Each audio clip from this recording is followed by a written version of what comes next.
శ్రీరామావధూత జీవిత చరిత్ర అధ్యాయము 17 శ్రీ గణేశాయ నమః శ్రీ సరస్వత్వే నమః శ్రీ రామావధూతాయ నమః. అనక్క సోదరం అపురూపం అనాథ రక్షకం తారయతి సంసారాత్ తాత ఇత్యక్షరద్వయం. తాతగారు వివిధ సందర్భములలో భక్తులకు ప్రాణదానము చేసిన మరిన్ని సంఘటనలను ఇప్పుడు తెలుసుకుందాము.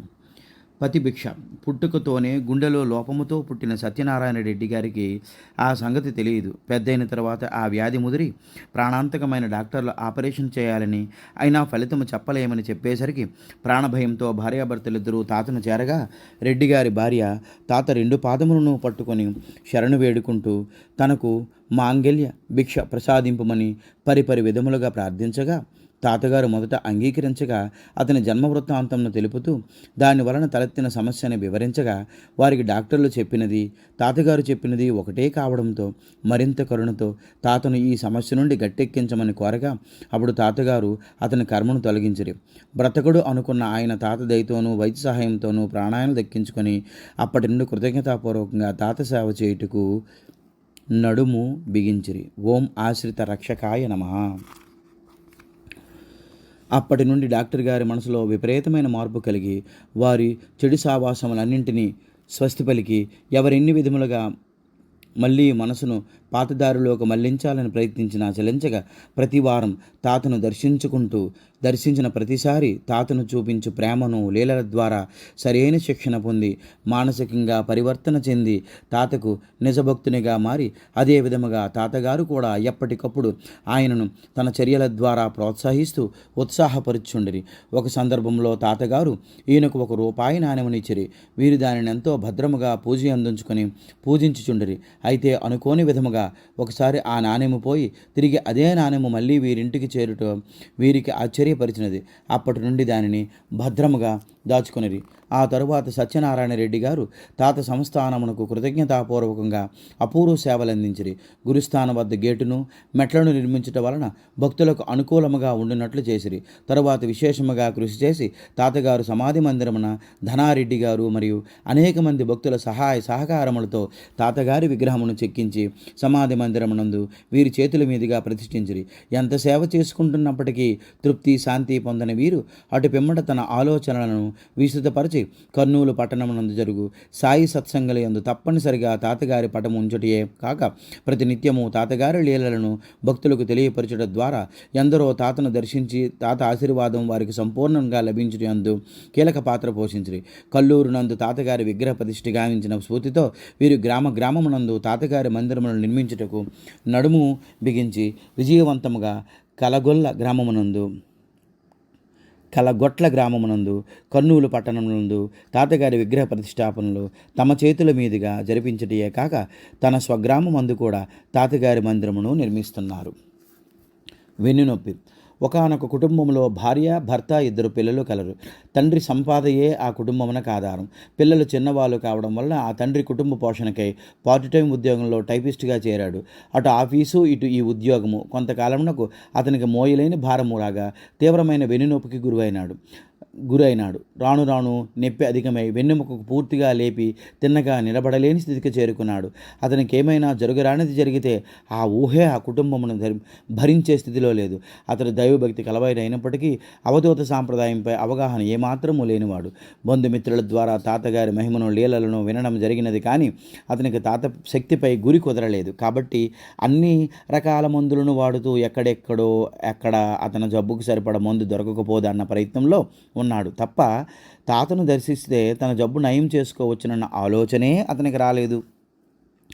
ఇటువంటి పరిస్థితులలో అనుకోకుండా అతని సోదరునికి సహాయముగా తప్పని పరిస్థితులలో కల్లూరు వెళ్ళవలసి వచ్చినది. అన్నదమ్ములిద్దరూ వెళుతుండగా శ్రీరామనవమి నాడు కల్లూరు గురుస్థానమునకు ఊరేగింపుగా తరలి వస్తున్న తాత భక్తజన సందోహము మధ్య దర్శనమిచ్చారు. తాతగారిని గాంచిన ఆనందంలో సోదరుడు ఆ నడురోడ్డు మీదనే తాతకి సాష్టాంగ నమస్కారములు గావింపగా ఈ పెద్ద మనిషి మాత్రం తనకేమీ పట్టనట్లు నిలబడిపోయాడు. ఊరేగింపు ఆగడంతో భక్తులందరూ తమకు తోచిన విధముగా వారు తాతను సేవిస్తూ పూజిస్తూ ఉన్నారు. అయితే తనను చుట్టుముట్టిన భక్త బృందంపై నుండి తాత దృష్టి దూరముగా ఇతనిపై పడుట జరిగినది. దృష్టి మాత్రము చేతనే కర్మలను ధ్వంసము చేయగలిగిన తాతగారి దృష్టి చోకటి చేతనే అతని వెన్నులో కదలిక కలగడము, క్రమముగా మామూలు స్థితికి రావడము జరిగినది. చూశారుగా తాత అపార కృపా వృష్టి. అటువంటి కృప అనే వర్షములో అందరూ తడిసి ముద్ద కావలసినదే. ఇంత జరిగినప్పటికీ అతనికి తాతగారిపై ప్రత్యేక భక్తి ప్రేమలు కలగలేదు. కానీ కాలక్రమంలో అతని పిల్లలు తాతగా కీర్తిని గానము చేయడం ద్వారా తమకు కుటుంబమునకు తాతగారు చేసిన మేలుకు తమకు తెలియకుండగానే తమ కృతజ్ఞతలను ఆరోపములో తెలుపుకున్నారు. ఆ రకముగా అవధూతలకు మన పూజా ప్రార్థనలతో నిమిత్తము లేకుండా వారు ఎప్పుడు ఎవరిని కరుణించదలిచారో దానికి తగిన రంగం వారే సిద్ధపరుచుకొని ఆ కార్యక్రమం నెరవేరేలా చేస్తారని అర్థమవుతోంది. ప్రాణదానము. 1992 సంవత్సరం డిసెంబర్ మాసంలో అఖండ సాయినామ సప్తాహ సమితిలో ఎవరైతే మల్లేష్ తల్లిగా భావించారో ఆమె ఊహించిన విధముగా అనారోగ్యం పాలైనది. ఏమి జబ్బో కూడా తెలియని స్థితిలో పరిస్థితి పూర్తిగా విషమించి ప్రాణాపాయ పరిస్థితి ఏర్పడినది. ఇక భగవంతునికి రక్షణ కరుణలు మాత్రమే ఈమె ప్రాణములను కాపాడగలవు తప్ప ఏ మందులు ఏమీ చేయలేవని అందరూ ఏకాభిప్రాయమునకు వచ్చరి. ఒక్క మల్లేషేనే కాక ఆమెతో ఇదే అనుబంధమున్న షిరిడీ సాయి సేవా సంస్థ రాజు తీవ్రముగా ఆలోచించి పరిస్థితిని ఏ విధంగా అదుపు చేయాలో అని యోచించి తాత తప్ప ఈ స్థితి నుండి బయటపడవేయేవారు ఇంక ఎవరూ లేరని తెలుసుకున్న వారే ఎంతో ఆతృత ఆందోళనలతో తాతను చేరి సంగతినంతా విడమర్చి చెప్పగా తాతగారు ఎంతకు అంగీకరించలేరు. అయితే ఇటువంటి విషయములలో ముందు నుండి అవగాహన కలిగిన మల్లేష్ పరిపరి విధముల తాతను ప్రార్థించగా ఎప్పటికో అంగీకరించిన తాత రాజు వాళ్ళ కారులో బయలుదేరాడు. తీరా బయలుదేరిన తర్వాత కారును హైదరాబాదు వైపుకు కాక నంద్యాల మార్గమును పట్టించిరి. వీరికి క్షణమొక యుగముల ఉండగా తాతను ప్రసన్నులను చేసుకొని మరలా వేడుకోగా అప్పుడు ఇక తాతగారు ఎటువంటి అభ్యంతరము తెలుపగా తిన్నగా హైదరాబాదు చేరడి. మనము ఇంతకు ముందు చూసిన అనేక సందర్భములలో ఒక విషయములో కుటుంబ సభ్యులు తప్ప వేరొకరు కలిగించుకుంటే ఈ కర్మ సిద్ధాంతంలో దానిని అంగీకరించిన తాత ఈ విషయంలో మాత్రం వీరి కోరికను మన్నించారంటే వారు ఆమె పట్ల స్వచ్ఛమైన మనసు ప్రేమ కలిగి ఉండి త్రికరణ శుద్ధిగా ఆమెను తల్లిగా భావించడము, నేటి ఆమె స్థితికి ఎంతగానో ఆందోళన చెందడమే కారణము.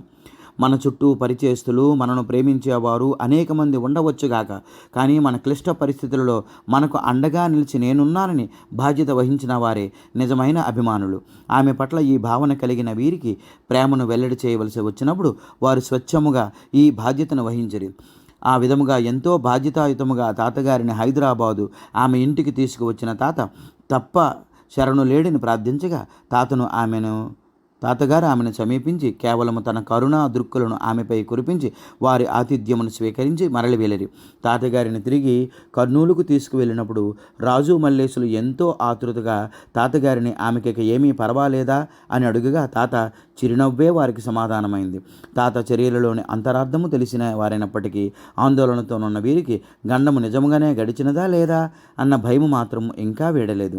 ఇది తాతగారి శక్తి పట్ల ఉన్న అనుమానముగాక ఈ విషయంలో తాతగారు ఎంతవరకు బాధ్యత స్వీకరించారోనన్న భయము వారిని వెంటాడసాగినది. అయితే హైదరాబాదు తిరిగి వచ్చిన వీరికి ఆమె పరిస్థితిలో కొట్టొచ్చిన మార్పు కనిపించి జీవకళ ప్రారంభమైంది అని అర్థమైంది.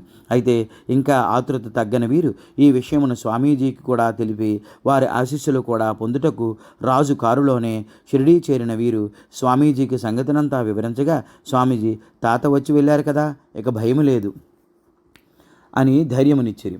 అయినప్పటికీ మల్లేష్కు ఇంకా ఆతృత తగ్గగా వీరికి ధైర్యం చెప్పడానికే స్వామీజీ అలా తెలిపారా లేక నిజముగా గండం గడిచిందా అని అనుకుంటూ ప్రతినిత్యము చావడిలో భజన చేసే స్వామీజీ ఆనాటి భజనలో ఫలానా పాట పాడితేనే ఈ గండము నిజముగా గడిచినట్లు లేనిచో కానట్లు అని తలచి చావడిలో కూర్చుని ఉండగా ఇతని మనసులో ఉన్న భావమును గ్రహించినట్లుగానే స్వామీజీ అదే పాటను పాడి అతని మనసునకు ధైర్యమునిచ్చిరి. అంతేకాక స్వామీజీ వీరితో 108 గురుచరిత్ర పారాయణములను సాయినామ ఏకాహములను చేస్తే పరిస్థితి పూర్తిగా అనుకూలిస్తుందని చెప్పి ఊదీ తీర్థములనిచ్చి ఆమె ప్రాణరక్షణకై వచ్చిన వీరి రక్షణ బాధ్యత తాను వహించిన స్వామీజీ బాబ్రీ మసీదు గొడవలలో అల్లకల్లోలంగానున్న దేశ పరిస్థితులను కూడా దృష్టిలో ఉంచుకొని తిరుగు ప్రయాణంలో వీరికి ఎటువంటి ఇబ్బందులు ఎదురుకాకుండా తగు జాగ్రత్తలను సూచనలను ఇచ్చి వీరిని హైదరాబాదు పంపించిరి. హైదరాబాదు వచ్చిన తర్వాత మల్లేష్ రాజులు సంగతులన్నీ వివరించి చెప్పగా మిగిలిన సభ్యులు కూడా ఆలోచించి స్వామీజీ సెలవిచ్చిన పనిని ఎవరు పూర్తి చేయగలరని యోచించగా 108 గురుచరిత్రల పారాయణములను చేయుటకు ముందుకు వచ్చిన శైలజ ఆ బాధ్యతను స్వీకరించుటకు సిద్ధపడటమే కాక అతి తక్కువ మంది కలిగిన సభ్యులతో సాయినామ ఏకాహములను నెలకొకసారి వహించే బాధ్యతను కూడా చేపట్టినది. ఆ రకముగా కేవలము 10 మంది కూడా లేని సభ్యులలో రాత్రింబవళ్ళు ఏకాహము పూర్తి చేయుటకు మాటలు కాదు. అయినా ఈ పనిని ఆమె ఎంతో శ్రద్ధగా నిర్వహించినది.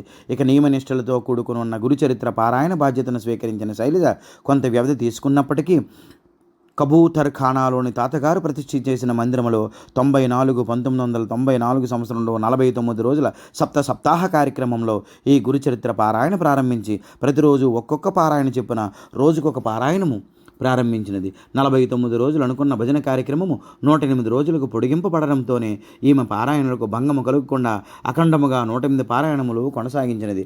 అయితే ఆఖరి 15 పారాయణములలో 14 పారాయణములను ఏ స్వామీజీ అయితే తనకి ఈ బాధ్యతనిచ్చారో ఆ స్వామీజీ సన్నిధి అయిన చావడిలో పూర్తి చేసుకుని ఆఖరు పారాయణను తమ మాట మన్నించి ఆమెకు ప్రాణభిక్ష నొసగిన సాక్షాత్ దత్తస్వరూపుడైన తాత సమాధి వద్ద పూర్తి చేయటం ద్వారా తన గురుదీక్షను విరమించినది.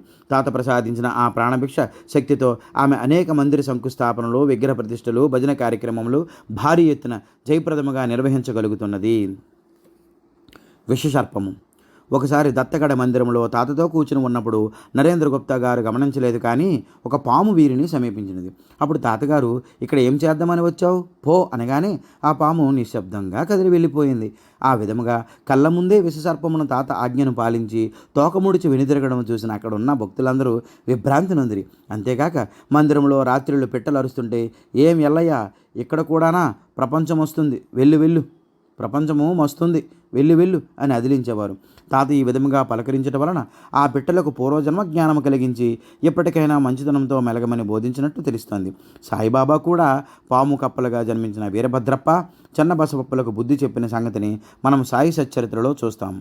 ఆ రకముగా నరేంద్ర గుప్తా గారి కుటుంబము తమను ప్రాణాపాయము నుండి తప్పించి తమ జాతకమును పూర్తిగా తిరగరాసి తమకు అదృష్టరేఖను ప్రసాదించి తమని ఉన్నత స్థానంలో ఉంచిన తాతగారికి ఆజన్మాంతం కృతజ్ఞులై ఉంటామని వినమ్రులై తెలిపిరి.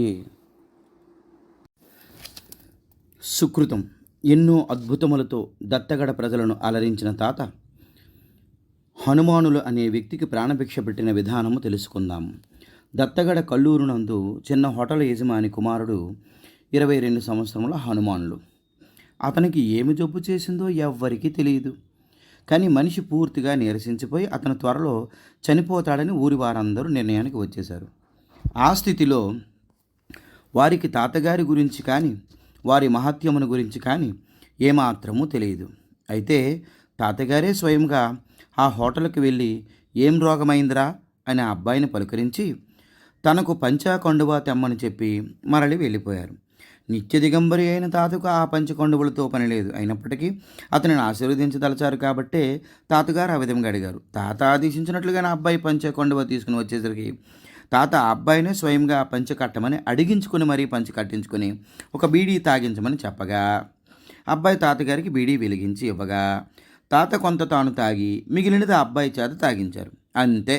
ఇక అప్పటితో ఏ రకముగా వచ్చిందో తెలియని రోగము తనంత తానుగా కరుణించిన తాతగారి జోక్యంతో మాయమైపోయింది.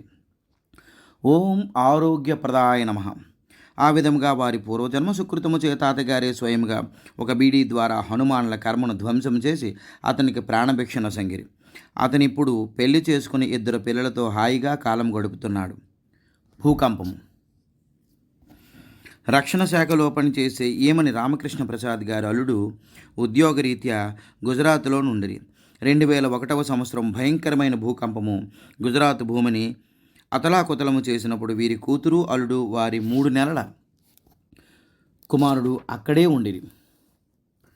14 భాగములు గల వీరి భవనములలో ఎదురునున్న 7 భాగములు కూలిపోగా అప్పుడే నిద్ర నుండి మేల్కొన్న వీరు బయటకు వచ్చి మార్గము లేక కిటికీలోంచి జాగ్రత్తగా తప్పించుకొని సురక్షితముగా కర్నూలు చేరిరి. వీరి కంటి ముందే వారింటి ముందన్న 7 ఇళ్ళు కూలిపోగా వీరు మాత్రం బ్రతికి బయటపడటకు కారణం ఇక్కడ తల్లిదండ్రులు తాతను స్మరించుండగా తాత సమాధికి నమస్కరించుకుని పిల్లలు క్షేమముగా ఉంచే బాధ్యత తాతపై వేసి వీరు గుజరాత్ బయలుదేరడమే. అక్కడ గుజరాత్లో ఆమె పడుకునే ముందు సాయి సచ్చరిత్ర పారాయణం చేసుకుని పుస్తకమును తన తలకిందుకునే ఉంచుకొని నిద్రపోయింది. ఈ సంఘటనతో తాతకు బాబాకు భేదము లేదని వారి నమ్మకం మరింత స్థిరపడింది. ఈ రకముగా కుటుంబ సభ్యులందరినీ వేరువేరు సందర్భములలో ప్రాణాపాయ స్థితి నుంచి కాపాడిన తాత ఆయనకు ఏమిచ్చినా తాత రుణము తీర్చుకోలేమని వారు వినమ్రులై తెలిపిరి. ఓం ఆపద్బాంధవాయ నమః. పుత్రభిక్ష. చిన్నతనం నుండి చదువులో చురుకుగా ఉన్న ఒక అబ్బాయి తన స్కూలు చదువు పూర్తయిన తర్వాత చెడు సావాసాలకు అలవాటు పడ్డాడు. ఇంటిలోని వారందరూ దైవభక్తి గలవారు మాత్రమే కాక నిత్యము తమ ఇంట సాయి భజనలలో కాలం వెళ్ళబుచ్చేవారు. అంతేకాదు వారు ప్రత్యేకించి తాత భక్తులు అయినప్పటికీ ఈ అబ్బాయి మాత్రం వీటన్నిటికీ అతీతంగా ఉండి వీధి గొడవలలో ఇరుక్కొని తాను చేయని తప్పును తనపై మోపబడిన మిగిలిన వాళ్ళందరూ ఈ అబ్బాయి మీదకు మూకుముడిగా కత్తులతో దాడికి దిగగా అప్పుడు ఆ అబ్బాయి ప్రాణభయంతో పరిగెత్తుకుంటూ తన ఇంటికి చేరుకొని ఆ ఇంటికి ఉన్న పెద్ద గేటును మూసివేసి లోపలికి వెళ్ళగా బయట దుండగులు ఎలాగైనా పెద్ద గేటు తెరుచుకుని లోపలికి ప్రవేశించడానికి విశ్వం ప్రయత్నం చేస్తున్నారు. అప్పుడు ఆ అబ్బాయి మరింత ఆందోళనకు గురై తన ఇంట్లో వారందరూ సాయిబాబా తాత భక్తులు అవ్వడం వలన మనసులోనే తాతను ఈ ఆపద నుండి కాపాడమని వేడుకొని మేడ మీదకు వెళ్ళి దాక్కుండిపోయాడు. ఈలోగా ఇంటి వరకు వచ్చిన ఆ రౌడీలు కొంతసేపు వెతికి గొడవ చేసినప్పటికీ మేడ మీదకు దారి ఉన్న సంగతినే గమనించక ఇక చేసేదేమీ లేక నీ అంతు తర్వాత చూస్తామని బెదిరించి వెళ్ళిపోయారు. ఈ గొడవతో బెంబీలు పడిపోవడమే కాక ఆ అబ్బాయి మనసు పూర్తిగా చెదిరిపోయింది. తాను నిత్యము విమర్శించే తాత తన మొర ఆలకించి తన ఉనికిని ఆ రౌడీలకు తెలియకుండా చేసి వాళ్ళని ఆ విపత్కర సమయంలో మనసు మార్చి వెనుకకు పంపడం చూసి ప్రాణాపాయ స్థితిలో ప్రత్యక్షంగా భగవంతుని ప్రేమను ఆస్వాదించిన వాడే తన మనస్సును ఇక భగవంతునిపై మళ్లించాలనే నిర్ణయానికి వచ్చాడు. అదే సరి అయిన సమయమని వేడి మీద ఉన్నప్పుడే బంగారాన్ని కరిగించగలమని తెలిసిన కుటుంబ సభ్యులు అదే రోజు ఆ అబ్బాయిని తండ్రితో సహా కల్లూరుకు వెళ్ళి తాత పాదాలను ఆశ్రయించి తాత ప్రాణభిక్ష ఒసగే వరకు తాత పాదాలను వదిలేది లేదని వేడుకోమని చెప్పగా కల్లూరు చేరి ఆ రాత్రంతా తాత పాదాల చెంత గడిపి పుత్రభిక్షకై వేడుకోగా అప్పుడు తాత ఆ అబ్బాయికి అభయమిచ్చి ఆశీర్వదించారు. ఆ రకంగా తాత ఆ సమయానికి ప్రాణభిక్షనిచ్చే కాపాడడమే కాక అతనిలో నిజమైన పరివర్తనను కలిగించి అతను సత్ప్రవర్తనను అలవరుచుకునేలా అతని మనసులో మార్పును కలిగించారు. తనలో కలిగిన ఈ మార్పు అతని జీవితంలో స్థిరపడేలా చేసి నేడు అతను పిల్లా పాపలతో నిశ్చితంగా కాలం గడుపుతున్నాడు. ఓం అజ్ఞానాంధకార నిర్మూలాయ నమః. మెదడు వ్యాపు వ్యాధి. దత్తగడ కల్లూరు నందు నివసించే జనీమియా ముస్లిం మతస్థుడైనప్పటికీ బాబాకు కూర్చుభక్తుడు. కొన్ని సంవత్సరములుగా ప్రతి గురువారం తప్పనిసరిగా బాబా మందిరమునకు వచ్చి బాబాను దర్శించుకుని వెళ్ళేవాడు. అటువంటి భక్తునకు ఒక రాకూడని కష్టం వచ్చినది. అదేమనగా అతని కొడుకులలో ఒకరికి మెదడి వాపు వ్యాధి వచ్చినది. అయితే డాక్టర్లు మాత్రం అతను బ్రతికే అవకాశం ఏమాత్రం లేదని, అతను కేవలం ఆ రోజు కోసం ఎదురు చూడడం తప్ప మార్గమేదీ లేదని తేల్చి చెప్పేశారు. అది విని గుండెలు బద్దలై జనీమియా కనీసం ఈ బాబా సమక్షంలోనైనా చావనీయమని నిర్ణయించుకుని ఆసుపత్రి నుండి తన 15 సంవత్సరాల జబ్బు కొడుకుతో దత్తగడ కల్లూరు చేరినారు. అయితే అతని భాగ్యవశమును అక్కడ ఆ సమయమునకు తాత వేంచేసి ఉన్నారు. తాతను దర్శించిన ఆనందము దుఃఖముల మధ్య అతడు ఆ అబ్బాయిని తెచ్చి తాతగారి పాదములపై పడవేసి నీదే భారమని మిన్నకుండిపోయాడు. ఉదయం నుండి కాఫీ టిఫిన్లు ఏమీ తినకుండా కూర్చున్న తాతగారు సాయంత్రం అబ్బాయిని తీసుకుని వచ్చినప్పటి నుండి ఉగ్రరూపం దాల్చి తన పాదముల వద్ద ఉన్న ఆ అబ్బాయిని నానా విధములుగా దుర్భాషలాడుటే కాక కాలితో ఒక్క తన్ను తన్ని వాని ముందు పెట్టు అని అబ్బాయిని బాబా ఫోటో ముందుంచమని చెప్పారు. ఒక అరగంట పాటు తాత ఆ స్థితి నుండి బయటకు రాకుండా వాళ్ళెవ్వరికీ అసలు జరిగినదేమిటో చెప్పే అవకాశం కూడా ఇవ్వలేకుండా కేకలు వేసాగిరి. పుండుందా, చేసేదేముందిలే, కర్మ వనిపించాలి అన్నారు. ఆ సమయంలో అక్కడున్న భక్తులందరికీ అరుస్తున్న తాత ముఖంలో అంతులేని ఆవేదన బాధ ప్రస్ఫుటంగా కనిపించాయి. ఆ విధముగా కొంతసేపు గడిచిన తర్వాత తాతగారు అబ్బాయిని తీసుకువెళ్ళి పొమ్మని గొడవ ప్రారంభించి అరచి ఉమ్మేశారు. తాత ఇచ్చిన సంకేతంతో అబ్బాయి ఊరి పొలిమేర వరకు తీసుకువచ్చారు. తర్వాత అబ్బాయి పరిస్థితి మెరుగుపడింది. ఇక్కడ తాత కూడా శాంతి స్వరూపం దాల్చరి. ఆ విధంగా తాతగారు మృత్యుదేవతతో పోరాడి ఆ మృత్యువును ఊరి పొలిమేరకు దాటించి ఆ అబ్బాయి ప్రాణములను రక్షించిరి. బాబా సమక్షంలో చావనైనా చేస్తే ఆ కర్మ తప్పుతుందని అనారోగ్యంతో ఉన్న ఆ అబ్బాయిని ఇంత దూరం తీసుకువచ్చాడో ఆ తండ్రి నమ్మకమును స్థిరపరుస్తూ బాబాకు తనకు భేదము లేదని అందరూ గ్రహించేలా చేసి ఆ అబ్బాయికి ప్రాణభిక్ష పెట్టారు. ఆ అబ్బాయి సంపూర్ణ ఆరోగ్యవంతుడై ఇప్పుడు పిల్లా పాపలతో హాయిగా కాలం గడుపుతున్నాడు.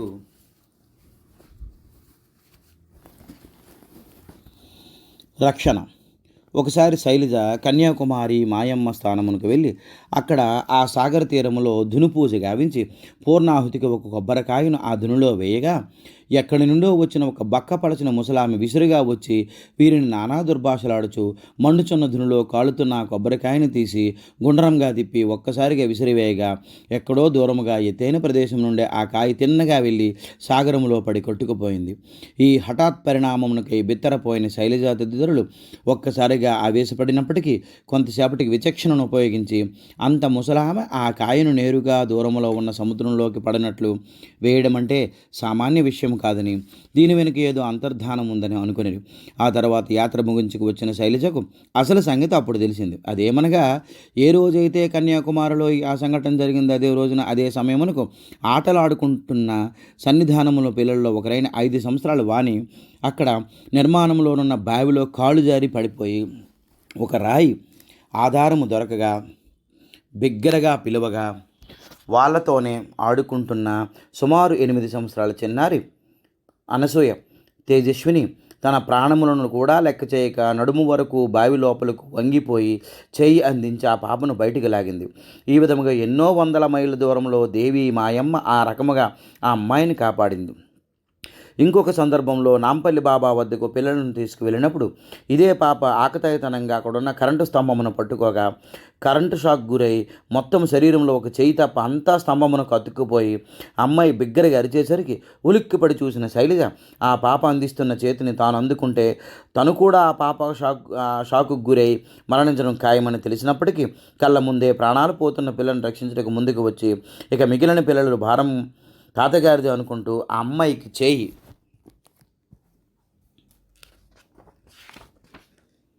అందించగానే 1000 వోల్టుల విద్యుత్తు ఒక్కసారిగా ప్రసరించినట్లయి చేతిని వదిలేసింది. ఆ రకముగా 3 సార్లు జరిగాక చుట్టూ గుమ్ముగూడిన జనం ఏమి జరుగుతుందో అని ఆతృతగా చూస్తుండగా 4వసారి శైలజ ప్రయత్నం ఫలించి ఊహించిన విధంగా అమ్మాయిని స్తంభం నుండి బయటకు లాగగలిగింది. వారు వచ్చినది నాంపల్లి బాబా దర్శనమునకు కాగా అనుకోకుండా అప్పుడు శైలజ చేతిలో సన్నిధానంలో తాత పాదుకులపై నుంచి తెచ్చిన కొబ్బరికాయ ఉండడము కూడా ఈ ప్రమాదం నుండి బయటపడటకు కారణమైంది. ఆ విధముగా ఇద్దరు అవధూతలు ఈ ఇద్దరిని ప్రాణములతో బయటపడవేశారు. దీనిని బట్టి తాతగారి రక్షా కవచము ప్రేమాభిమానములు సంపూర్ణములుగా వీరికి కలవని తెలుస్తోంది.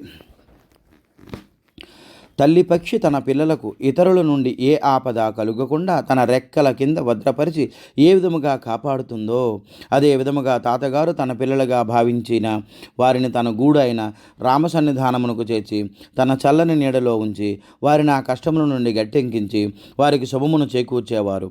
ప్రత్యేకించి తాతగారు శంకుస్థాపన చేసిన మల్లాపూర్ షిరిడీ సాయి మందిరంలో తలెత్తిన సమస్యలు తీవ్ర రూపం దాల్చి పరిస్థితులన్నీ రాజుకు వ్యతిరేకంగా మారి సర్వము కోల్పోయి ఒంటరి పోరాటం సాగిస్తున్న అతనికి శంకరయ్య గారు తాతగారి సన్నిధి అయిన రామ సన్నిధానమే అతనికి తగిన రక్షణ స్థలమని సూచించగా ఆ రకముగా అతను తాతగూటికి చేరుకున్నాడు. చేతిలో చిల్లిగవ్వలేని పరిస్థితి ఏర్పడినప్పుడు కంటికి రెప్పలా కాపాడిన తాత ఇతనికి తల్లి తండ్రి అన్నీ తానే అయి పూర్తి రక్షణ కల్పించి ఆ పరిస్థితుల నుండి గట్టెక్కించి ఇతనికి అన్ని రంగములలోనూ విజయం చేకూర్చినది.